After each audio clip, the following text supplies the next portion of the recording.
Presented by SMS Dhama.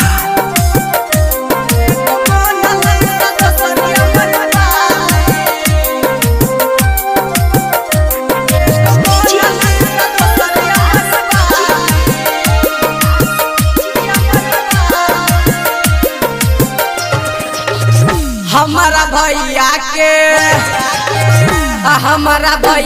के है दूगो साली, एगो मोनालिसा एगो अमरपाली। हमारा भैया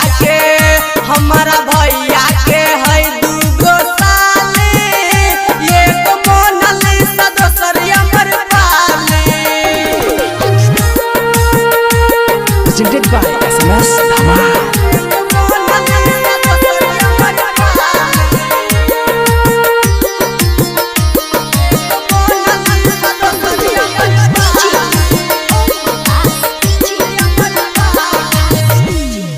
करके रोज पूछा है हाल समाचार, लागे होई गेलै ओकरा रे हमरा से प्यार, लागे होई गेलै ओकरा रे हमरा से प्यार। फोन करके रोज पूछा है हाल समाचार, लागे होई गेलै ओकरा रे हमरा से प्यार। लगबै रनिया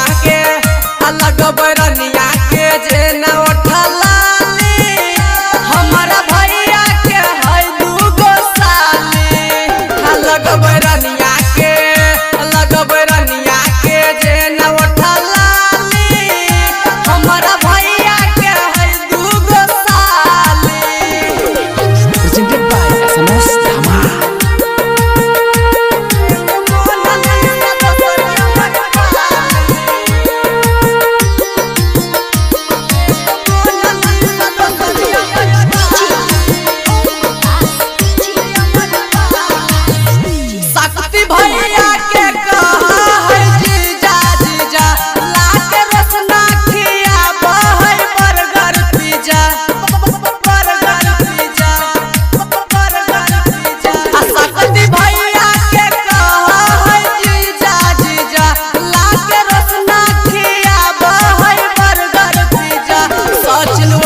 Presented by SMS Dhama.